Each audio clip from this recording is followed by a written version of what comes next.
Live from WXOU at Oakland University, it's the GioMoShow. Now, give it up for your host, Giovanni Moceri. Welcome, everybody, to another edition of the GioMoShow interviews right here from WXOU Sports. My name is Giovanni Moceri. I am the host of the GioMoShow, which is your home for all Oakland sports and beyond from 88.3 FM. In this segment, we go, yes, into Oakland sports, but into the club sports world here. You guys know that I love covering my club sports here, as they are the definition of love for the sport. And joining me today in anticipation for their season, one that includes 5 home games right here at the Elaine Lay Track and Field Complex, I have with me Rocky Jacobs, and I have with me Max Recknagel, veterans of the Oakland University club football team. Fellas, how we doing? It's great to see you guys. Doing great, man. Feeling great, feeling good. I'm excited. I'm feeling great. This is fun. There's a lot of fun here, and I always enjoy talking to you guys. So if you guys remember from the show last year, during the summer I had a conversation with Devin Banks and Evan Pletz, quarterback and lineman for the football team. It was a great interview. Unfortunately, Pletz didn't quite get to have the season that we were anticipating watching, but you guys can go and watch that right here on the GioMoShow's YouTube channel. Be sure to subscribe, rate, review, all the things you do to support your podcast. But fellas, you guys, I got you here for a reason, because you guys are veterans, and you guys know and appreciate the history of this team, one that goes back over 10 years. And it's one that, unfortunately, a lot of people at Oakland University, I'm afraid, aren't as much aware of. So you guys are going to be the champions and try to get the people in on the team. Mm-hmm. So if we're going to start with history, I guess yes, we can go back to 10 years ago, 11 years ago now at this point, to a man named Nick Bongers, and I forget his first name. Broski was his last name. David Broski and Nick Bongers. 10 years ago were the ones that allocated the funds and got the funds together, and were the ones that got this show on the road. And I believe that was 2013, and they did that. They got it rolling in 2013, and just 3 years after, they went to the national championship and won. In 3 years of being a NCFA program, they had built their way all the way up to a national championship, and with some help from a few different companies like Zenith, we've had a big partnership with in the past. They were able to get all the gear and everything, and it was just the early years of this program. A lot of people like to look back and say we're the golden age of the program. You hear it a lot around here, like sometimes out on the field you hear a lot of coaches say, you know, we got to be more like those guys in 2016, because those guys in 2016, 2017, 2018, we're here to play football, and that's what they loved. That's why they played this club sport. And you know, this club's history is really rich with a lot of different things, and you could go deep dive into everything. But the great place to begin is with Nick Bongers and David Broski in 2013, when they founded it and put us into the NCFA, and it was phenomenal. We can now see 11 years later where we are, and I think one thing I could point out in the history that's very a point of pride for us is there is 2 teams in the NCFA that have won a national championship and survived. It's called the NCFA curse. If you win a national championship, you are almost bound to disband within the next year. And there's 2 teams, one of them being Ohio State and the other one being your very own Oakland Club Football Grizzlies. So a lot of rich history. If you have anything to add, feel free. I was going to say a notable thing about Nick Bongers now. He is now Dr. Bongers. He works in he made me address him as such when I wrote about the team last year for the website. Dr. Bongers. He works in the, I don't know what the acronym is, but it's like the CETL lab, or it might be, CETL lab in Kresge. He's our advisor now. He lets us use that office space. We were using it for one of our media days. We use it for film. He's such a great dude. He's also in a KISS tribute band. Is that right? He is, yeah. He is in a KISS tribute band. He's the star child, so like Paul Stanley. That's amazing. Not too long ago, he performed at halftime. A couple years ago, we played at Jimmy John's on the outfield. It was a super sweet venue, and he performed at halftime with his KISS tribute band. Do you think we're going to see that in one of the 5 home games this season? I'm actually like a really big KISS fan. They're one of my favorite groups, so I would love it, but I would love it. He might be busy doing stuff up there. Oh, that's okay. Yeah. Dr. Bonger is also the PA announcer for the team during the home games as well. PA is a lot of fun to do, so good for him. But for you guys, so I guess to give context to those at home right now, the NCFA stands for the National Club Football Association, where many teams, those with and without Division I or varsity football programs, have a club team. Like, for example, you mentioned Ohio State. Obviously, they have a varsity program themselves, but in addition to a club team. But the NCFA does also give schools like Oakland that don't have the ability to have that varsity program a chance for those students to still be able to play the sport that they love.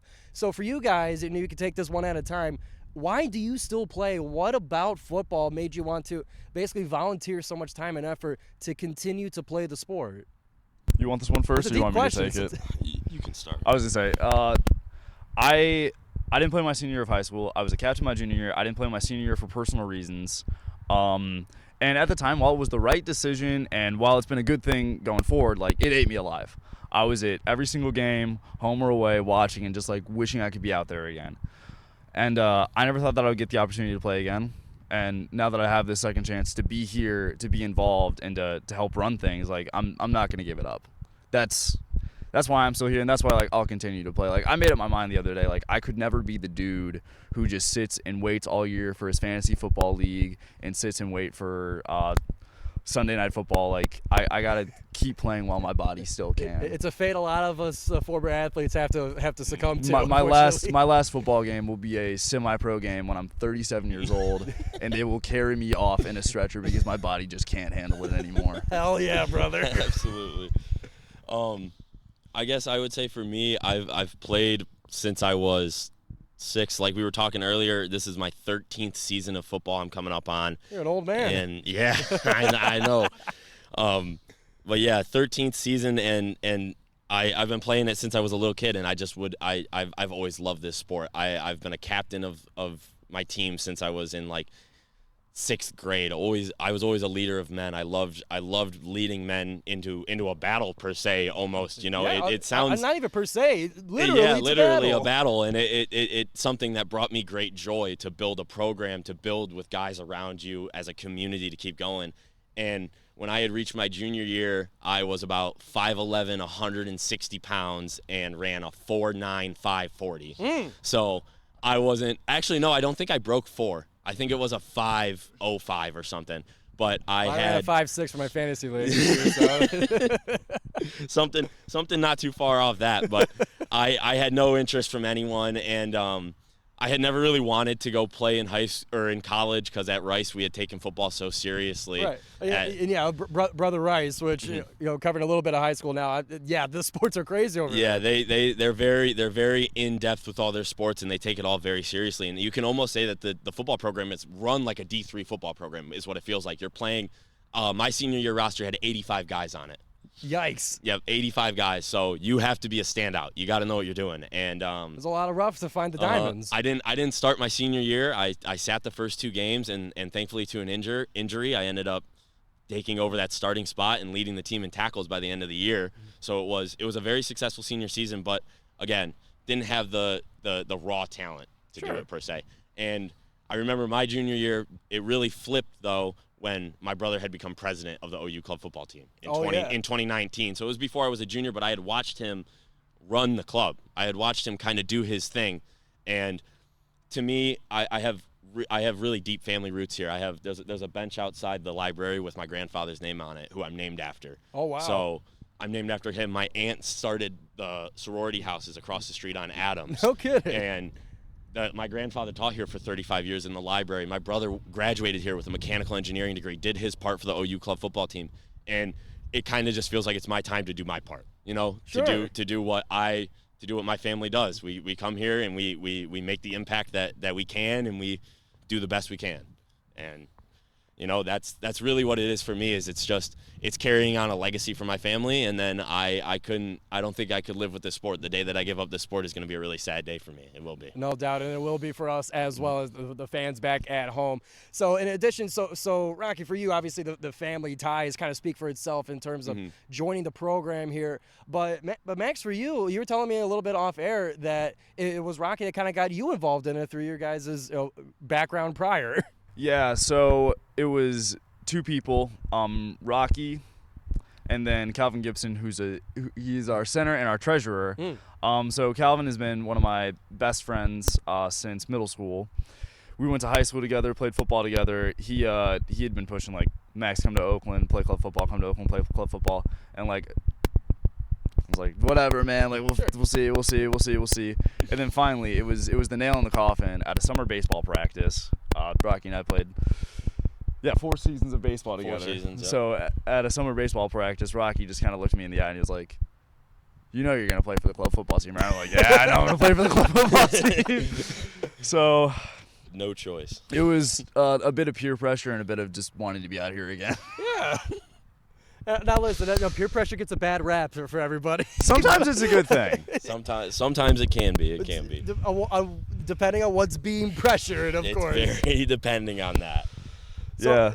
And then like I think it was I know it was our last game that we played together for baseball. He's looking at me and he's like, they need help on the board, right? He's like, I'm thinking like 2-3 years from now, I'm going to be president, and when I'm president, I want you to be vice president. And I was like, oh, okay, like 2-3 years from now, that'd be so cool.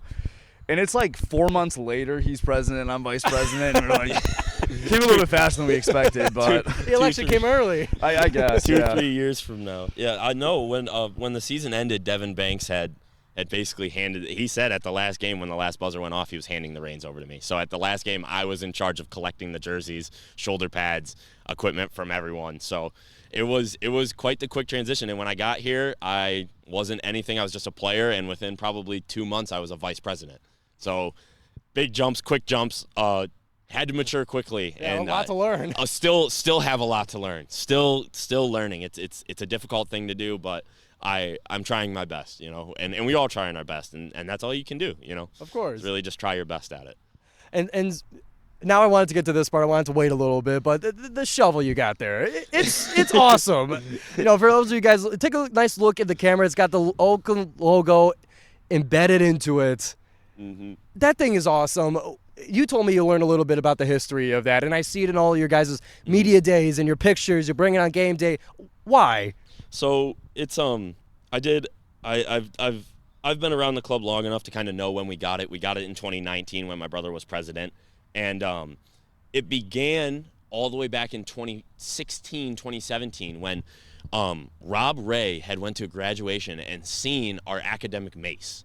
We have an academic mace at the school that was handcrafted by someone at Oakland, but I'm not quite sure. I can't remember the name. Sure. But it was handcrafted by someone at Oakland. So for about 2 years, they had tried to put together a mace for us to run out with, and it kind of be our signature.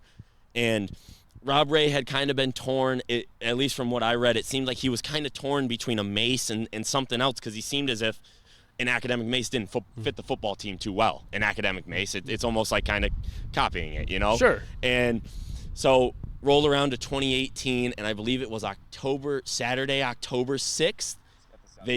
They revealed the Matilda Wilson statue where she's holding a shovel. Oh, right that's at right. The OC, if you know that statue. Yeah, right They between the revealed Oakland that. Center and South Foundation. Now, if you go to OU Club Football's Instagram, Football Club OU, shameless plug. Not shameless. Football Club OU on Instagram. If you go to our Instagram and you scroll back far enough, there's a picture in 2018 of, I believe, 10 to 12 guys standing at that statue with a shovel. And it was kind of paying homage to Matilda Wilson in just showing that they had broken ground on the university is what the shovel had stood for. And we were kind of showing that we had broken ground on our football club, that it was a thing now. We were doing this. It was a thing. And so at that moment when Rob Ray saw that picture, he knew he needed a shovel. He knew he needed a shovel. So it originally began flashback to the mace. They had found a piece of wood on OU's golf course. Rob Ray knew the head's greenskeeper. Because of course he does. Of course he does. So he was kind of asking, if you get a piece of wood, we're looking roughly 36 inches. Let me know, because we need one for the OU club football team. He wanted the wood for the mace to be specifically made from wood on OU's campus. Wow. Very particular about that. It Yeah. had to be made from OU wood. So he had the mace handle, which was this. He had it ready. And when he saw the picture, he thought to himself, it needs to be a shovel. he had reached out. Then he reached out to wow, that's terrible that I can't remember his name. The guy that forged it. That's so upsetting. If it comes to you, it comes. If it comes to me, We'll I'll think about paste it. If it- not, I'm we'll- going to text. we'll paste I'm gonna the name. Yeah, we'll paste the name in there for sure. Right here. He forged it and had given it to the team in 2019 as a symbol of what we stand for. Of we had breaking ground on making an OU club football team. Because, there's rumors of whatnot, of what Matilda Wilson said could be allowed on campus, and I'm not even quite sure what it is about the contact Everybody's sports got rule. a different version Everyone's of that got a story. different story. It's part of It's that in the Oakland charter, lore. It's It is. money. It's Matilda didn't want it. Like But then also the Lions used to practice around here. No, so it's all- a whole lot of history A behind whole that. lot of history, and there's a huge lore behind that. But it had basically been our way of showing that we had breaking ground on the football team, and it kind of now it stands as a message of like, never stop digging, never stop trying new things, never stop breaking more ground, keep going, don't stop, and we hand it out every week. It goes to the guy that really separates himself that week and shows himself apart from everyone. And if you come to a game, you'll see that guy running out of the gates with the shovel in hand, a guy next to him with the flag, as we always do. We walk out with a flag and our shovel, and it's always been our thing. If you think back to 2019, there was a player named Bobby Sad, Oakland club football legend. Leads. He actually leads us, I think, in every defensive stat. Still, to this day. Yep. Besides interceptions, that goes to Steve O'Connell. But he was an absolute freak. He was everything that club football stand for. And when he would come running out, he would like two-hand dig up the grave, kind of. That's what his thing was. And that's kind of the thing is you come out and you dig up the grave, and there's a lot of different meaning, a lot of different symbol behind it. You kind of look at it how you want, but at the end of the day, you don't get to touch it, you don't get to take it home unless you're one of those guys that really is doing what they can for the club. It's only handled by those that are worthy. Yep. Oh, yeah. Per se, you could say It's that. a Thor's hammer kind of thing. Yeah, like, it's Milner. It is. Yeah, just when Rob Ray's lore at Oakland University, like I'm learning more and more about it every day, seeing him at the arena a lot. And I never knew that he had any involvement with the club football team too. He did. He had a lot, and very thankful for him. He's done a lot for us, and couldn't be more thankful for people like that. Yeah, and That he's just always got a great pair of black and gold shoes at the Always arena, does. front row. always does. He's already got tickets for the Michigan game at LCA. That guy is one of the Golden Grizzlies. Oh, we yeah. can put it that way. Mm-hmm. He is. It's awesome to learn that. And now for you guys, I want to ask a little bit more about this season in particular. Last season came and went. We'll put it that way. It was Good a way to rough put it. season. Good way to put it. It was a rough season, It but was. that was last season. This season is now coming. And for you guys, and I'm mentioning it now a third time, or fourth and fifth will be coming. 5 home games on this schedule for you guys. Will be right here where we are seated right now at the Elaine Lay Track and Field on the football field. Mm-hmm. You guys coming into this season, kind of what are the goals? What are the motivations? The message that is being sent to the team to get fired up to play on this turf. Go ahead. Sorry. I've been talking since we got here, at least second year players, like 3-year rebuild, right? So year 1 was last year. It's whatever. We're in year 2 now. Mm-hmm. Year 2, taking a big step forward, making playoffs, conference championship, right? Like because even though we were board members, it was towards the tail end of everything. Everything had been done. Like, there's nothing you can do. Train has already left the station. We get our little, we get to go to the monthly meetings and look at bank statements. Cool. Yay. There's nothing we can actually do. Like, now year 2, we're in control. We want to take that massive step forward, win another. How many conference championships have we won? Rocky's the history guy. 6 or 7. 6 Great Lakes Conference Championships. 6, I think 6 Great Lakes. It's on the back of my shirt. It's on the back of my shirt. We'll insert it again. We'll right at the end insert it. So whatever that number is, 1 more. That's my personal goal this year. And as far as that, just keep another big freshman class. Like, most of our players are second-year players who were freshmen last year. Another big freshman class. Get them in here. I know we have at least one player who might try to transfer out if you're going to do a little bit more too. Getting him the opportunities, because he could be a real pioneer for what this program could be. Programs like Ohio State, they have like legit D1 transfers. They have guys walk on. They have guys leave and go other places, go D1, go D2. Yeah, there's a natural interaction between the varsity and the club. Very, very much so. And to be able to build some of that here, like maybe it's not for everyone, but if you need a chance to get film, show what you can do, hey, OU Club Football is there for you. Rocky, what are your goals? I would say personally for on the field motivating the guys, we're very much we do it for nobody else but ourselves. We're here because we want to play football. We're here because we want to do it. We're not being forced by anyone. No one's making us come out here and do this. All of us want to be here. We want to play football, and we want to do it. You know, we want to do it for Oakland University. And for me, I would say a personal motivation as president, I really just want to bring that football atmosphere to this campus. I think we've had it in the past for a few short stints, but I don't think we've ever really solidified that. And I think it's something that's doable for sure. I think we can do it. I don't think it's unreasonable to think that you could have 300 people in these stands. You know what I'm saying? Yeah. I don't think that that's unreasonable to think. You know, it's just something I want to provide for the school. It's me leaving my mark. I want to leave my mark just like my family did, and if I can build somewhat of a football program and maybe win a few titles along the way would be nice. But, of course. You know, it's not all about winning for me. It's about the motivation for me is leaving my mark and doing my thing. And for the players on the field, it's a lot of these guys just love playing football.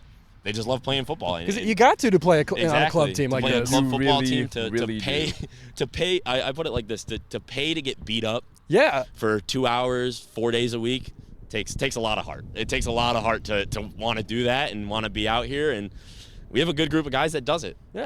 Every Monday, Tuesday, Thursday, Saturday, they're out here. They're ready to go. They're getting ready for game day, and they work out in the off season. They've been here for 7 months since the last season ended. We took 2 weeks off the last season.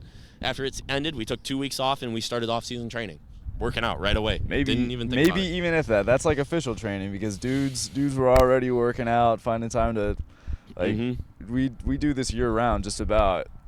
But even if we don't have a coach over our heads, yeah. But yeah, the motivation is very from within. It's a lot of players that want to do it themselves. They want to do it for each other. They want to build this program to what they can be. And if you're asking me personally, it's to leave my mark at the school. It's to leave a mark at the university, and honestly, when it comes to college, I'm gonna zoom this out way out to just being at a university here. I felt kind of a similar thing with WXOU, but for those of you watching, current students, upcoming students interested in the program and the university, listen, college is the place to make your mark. And these gentlemen right here, for what they do for the football team and the history that goes beyond it, that it's a great example for what you guys can do coming to this university or any university that you go to. It's about leaving your mark and paving the road, even if it's already paved. Shine it up, clean it up.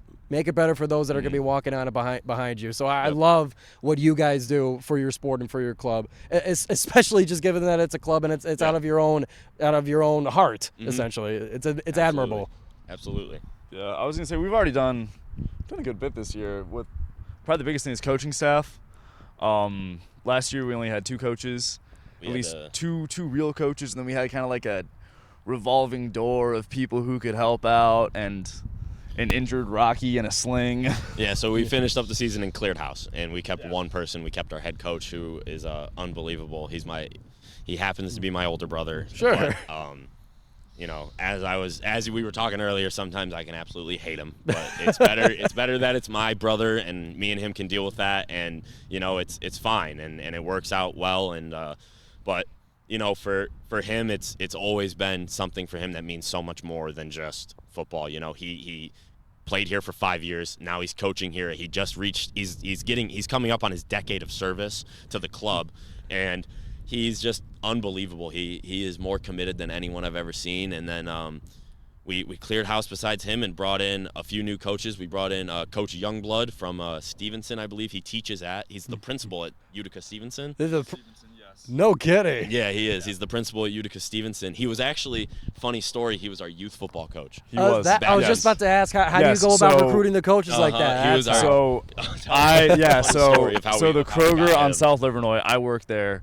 He shops there. So I run into him. We just get to talking. We get to catching up, right? And then house is cleared, right, and we need coaches. And I'm like, well, I keep running into Coach Youngblood every other week.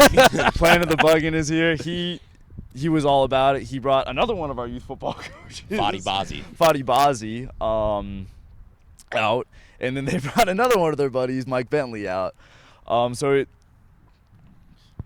Recruit 1, get 3, right? Yeah, the dominoes are starting to fall. It was all from there. And then Tyrese Johnson, too, who was a fifth-year senior last year. Yep. Yes, that's he right. came back out to help out with wide receivers and DBs. He knows so much about the game, and he's just such a great guy. Very passionate about the club. Yeah. Very passionate about the club. Yeah, Means no a lot doubt. to him. I remember being up there for the Loyola Chicago game, and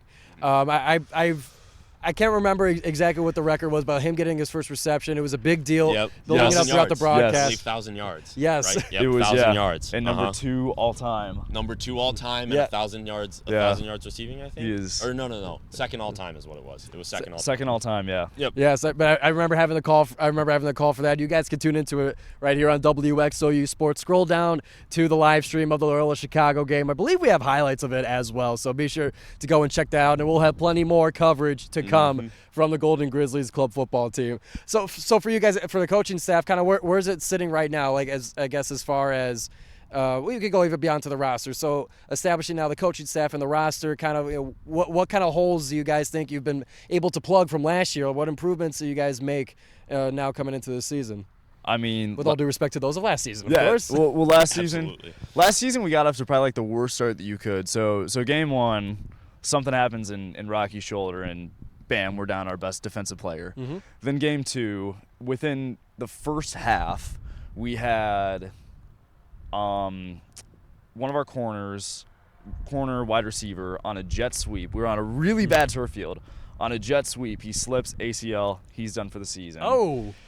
Then our, at that point, third-string quarterback, a dude named Jaheim Frazier, absolute dog. I don't know what he's doing, right? Probably playing D1 somewhere. He was that good. He was really good. He was that good. But his ankle was bugging him, and then gets tackled right, comes up kind of slow, done. Then our starting running back, who was a senior at the time, put him in at Wildcat, and we're doing like a little Derrick Henry pop pass. Yeah. Play just doesn't set up because it's not in there. We're just trying to make something happen. Mm-hmm. He goes down, falls on his arm, broken. So you're down 4 huge impact players within the first 1.5 games. And I would add 3 or 4 other players within that got injured here or there. Yeah, they got injured here or there. And we were down probably 9 guys after the first 2 weeks of the season. Yeah. And already, just with the roster at a numbers sense, you guys are already a little bit thin. Yeah. And then that just makes us even thinner. And I think one thing that I think was very positive about last year was the freshman class we had, the class of first year guys that we had last year. And I think necessarily some of those that's like a some of humble those brag holes, right there, because we were a part of that freshman class. Just trying to act like we're no, that was us. Well, okay. it was generally a huge freshman class. It was about 20 guys that we got last year that were all first year players, and I think a lot of them hadn't played football in a while and didn't have much football experience. And I know, and I think just giving them a little bit of time to develop, and I think allowing them a little bit of time will allow them to step into those bigger roles that we see a lot of those Devin Banks, Tyrese's on the record sheets. You see all those guys.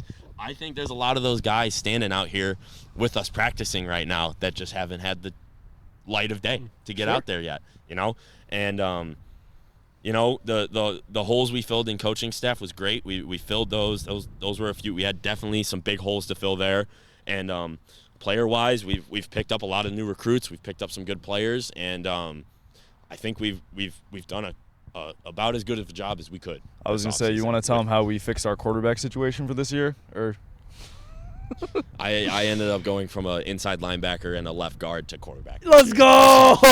So yeah, I've been playing for about 6 months now, and I played it a little bit in high school, and I was a backup for a little bit, so I know how it rolls, but it was a bit of a jump, but feeling comfortable. I've been there for a while now, so I'm feeling fine back there. So are you still going to be playing linebacker on the defensive side, or are you just solely quarterback? No, I got to do that now for him. All right. Yeah. Max filled in right for my spot. I thought that it was going to be me and him playing linebacker. He'd do all the thinking, and then 2 months ago, like 2 months ago, he's kind of like, hey, I think I'm gonna end up being the quarterback. And I was like, oh, okay, yeah, sure, whatever. I'm like, we're gonna get some guy, right? And now we're here, week before the first game. That was the goal. He's gonna be slinging it. That was the goal. We were trying to find a quarterback, but I mean, and I was just gonna step in for the time being over the summer, and I mean, if you know me, anyone knows me personally, I'm not gonna step into something and do it half. I'm not gonna give it half, 75%. So I took it all the way, and I think I developed quite well in the time that I had to. No, I mean, you do become what I could for the team, and you know, you can brag a little bit. He does a really good job. He does a really good job. I mean, the years of baseball and just his football IQ. I mean, easily he's our smartest player. So football IQ is there, and then he can sling it. He can sling the ball. But I do want to say, if you're a quarterback sitting at home right now, attending university, sitting at home and you have experience, and you're like, oh, they don't really have a quarterback. Yes, we could still use one. Yeah, we could absolutely use a quarterback. For my sake, we would love to have you out. We would absolutely love to have you out. Tuesdays and Thursdays, Mondays 6 to 8, Saturdays 10 to 12. If you even think you can play quarterback, just prove it. Listen, if you put your money where your mouth is, try it out. Come prove it. Former baseball players like him, you know. We're inviting you out. Please come out. We'd love to see you out. Yep. There are a lot of sports would be able to transfer, and that kind of brings up one of our final points here. But for you guys, in terms of recruiting and promotion, obviously there's the Instagram account, Football Club OU. But how do you guys go about recruiting players? Because obviously there would be a lot of players out of high school and stuff. But like, how do you guys go about that? There's a couple ways. Yeah, there's a couple different ways that we go about it. If you were here over the summer at all in the OC, we had a banner hung up all summer in the OC. It had our email and our Instagram on it. Should still be there. It might still be there, I believe. I think it is. And it had our Instagram and our email to reach out to us on. So we get a lot of kids that see that. There's a lot of kids that come to the school and don't know that we have football. That's what I'm trying to fix with this. They have no idea that we have club football, and that's what we're trying to fix too. Is that like it should be known, although it's club football, you still have something to do on Saturday. Yeah, I wish people didn't like give the word club that kind of connotation. Yeah. It's outside factors. Like, listen, the university can't afford everything that comes with a varsity program. That doesn't degrade the sport. No, like that's a upper management. It's still that's 11 university on 11. thing. It's still 11 on 11 tackle football. We're playing to the whistle, full rules and everything. Yeah. And, I was gonna say, like, with recruiting, we have a Twitter recruiting account. Jacob Welk, shout out. He's been running that and finding dudes who are at the time gonna be seniors, playing in their second Friday Night Lights game tonight. Finding dudes who will be ready for next year, for 2025. So we do a little bit of that. We reach out to people like as soon as like we started seeing the OU 2028 phase, like incoming class, like seeing like who played football. If you post a football picture on that, you're gonna get a DM. You will have a direct message from me sitting in your inbox. You will get asking you if you'd like to come out to practice and at least come and see what it's like. I think there was like 6 or 7 kids that posted football pictures. I reached out to every one of them. Yeah. We have one of them, CJ Watson posted his football pictures on the Oakland 28. Janelle posted his football pictures on the Oakland 28. A couple other kids came out. They wasn't quite for them, but like still just getting dudes to come out. And then like just like I hate to put it this way, finding like the big dudes in the rec, just like, hey, you look like you could come play football. Generally, because especially recruiting wearing a football like that, shirt, like, you gotta try. And yeah, I was gonna say, look at the record board for squad and bench. Like, okay, whose names are on here? One of the best ways to recruit is just going up and asking people and talking to them, because the best thing that and they can ask you all the questions in the world right there and then. If they have any questions, they can just spew them all out at you, and it kind of they can decide right there whether or not this is something they want to try. Yeah. So it helps a lot to be in person, and we're very active on our Instagram. I'd say that's where we get a lot of traffic coming through with recruits and different organizations and different companies reaching out and kind of asking, different questions or whatever. So we have a lot of guys that run our Instagram. Mainly our media manager, Tim Weeks, is unbelievable. Shout out Tim Weeks. Tim Weeks, dude. He's the real MVP. He blows up my Instagram with pictures and old headlines and like historical pieces for the team. He's nuts. He is so good, and he does all of our media management, and he does all of our like pictures and game day posts and stuff like that. And then we have Alex Rabin, who is much more focused on the recruiting aspect, communications, direct messages, seeing who's talking to us, how can we reach back out to them, how can we, you know, like if we'll post this, you can post this for us, posting other people's stuff, you know, that kind of communication. And he's great at that. He's got a big outreach on campus. I don't know how he knows so many people. No, I don't either.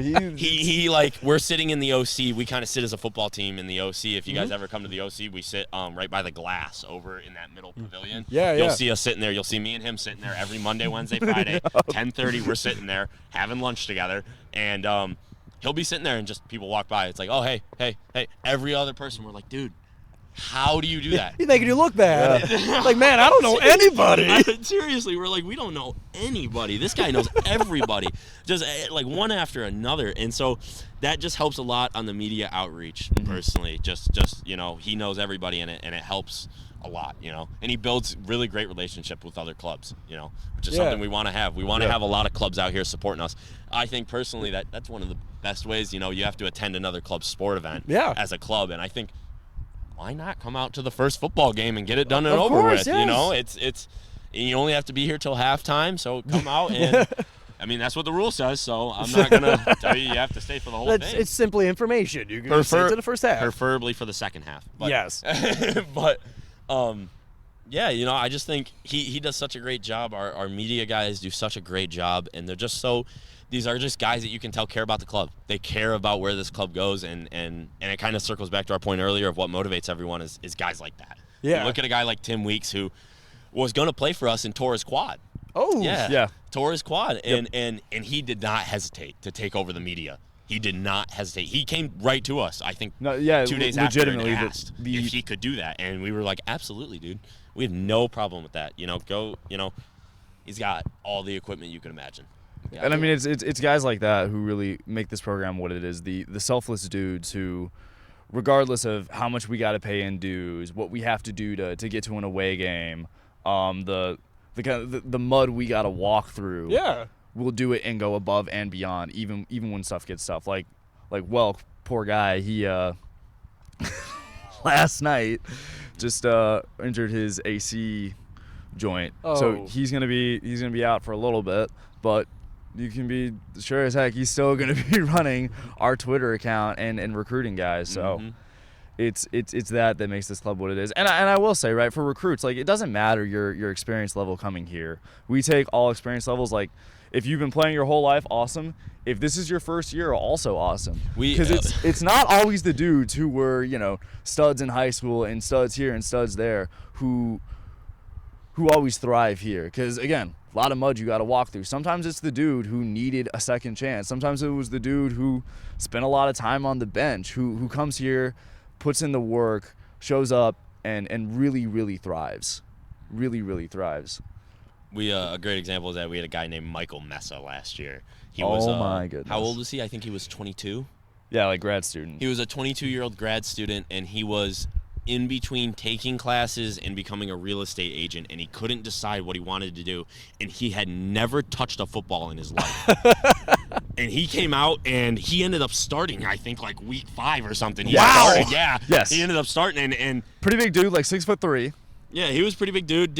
Was kind of skinny, but he just came out and was committed. He wanted to do it. He could kind of move too, like yeah. He could kind of run, and then you toss the ball up to him. Doesn't really matter how many dudes are on him. He's coming down with it. It was kind of wild. Yeah. And again, that's a guy that had no prior football experience. You know, we'll take you if you don't even know what the cadence is to the snap count. We'll teach you everything. It doesn't matter. You know, we're not gonna be rude about it. That's the worst thing. You know, we'll never turn you away. We if this is something you want to do, please come and join us. I know. I think I know at least. I don't want to make too many assumptions, but I remember him talking about this once. Devin Banks, right? Yeah. One of our legacy guys, going to be a fifth-year senior this year. He's thrived here. He's, what was it, three-time All-American? I want to say three-time All-American. Three-time All-American in the NCFA. He was competing at Clarkson High School with Rocco Spindler and Dellinger, if I remember correctly. So, it's guys like that who, he needed a second chance. He needed to kind of get out from that shadow. Three-time All-American. Yeah. Yeah, so we will take anyone. You know, you don't need football experience. You could be a D1 player if you want, you know. Yeah. Right. Hey. we're not going to complain about that. But yeah, anyone who got cut from any Division I sports anytime recently, your dues are waived to come. Your dues are waived if you want to come out. You just got to prove that you were cut. If you want a place to dominate, yeah. that's an angle to it as well. Well, fellas, as the sun now is peeking through here at the Elaine Lake Track and Field, I want to say absolutely thank you so much for coming out to the GioMo Show, helping us get the outdoors set up here and get things rolling here for your guys' season starting next week, September 14th against 14th. What was the team called? Lansing Lightning. The Lansing Lightning come to the Elaine Lake Track and Field. We can't wait to cover it here on WXOU Sports. Your guys' story is just amazing. We got every other player on the roster, a story as beautiful as theirs. So definitely worth coming to the field, coming to the game, tuning in on WXOU Sports, learning about the team at what? At what Instagram account? Football Club OU. Say it again. Football Club OU. Football Club OU. Be sure to follow them to follow through the season. Get yourself on the team if you want to play. And that will wrap us up Always here at the recruiting. GioMo Show. Always recruiting. Always recruiting, even during the season, right? You know the Always, season. Always. I want to take a second and say thank you very much for having us on. And this was a great opportunity. I really enjoyed this. This was great to have. And to those watching, September 14th, 7 p.m. It's our only night game of the season. Under the lights. So don't go home that weekend. Stay here. I'm sure there's going to be a frat party for you to go to on Friday night. Stick around on campus. So stick around on Friday night. Wake up on Saturday. Stick around Saturday for the game. It'll be a good experience, Should be fun. It's going to be a lot of fun. So that'll wrap us up here on the GioMo Show. If you want your weekly dose of Oakland sports and beyond, I'm your guy. Be sure to subscribe to the GioMo Show on YouTube. Like and subscribe. Follow us everywhere on social media. The Instagram account at the GioMo Show. Use the hashtag the GioMo Show to stay connected with the show. And we'll see you next week on the GioMo Show.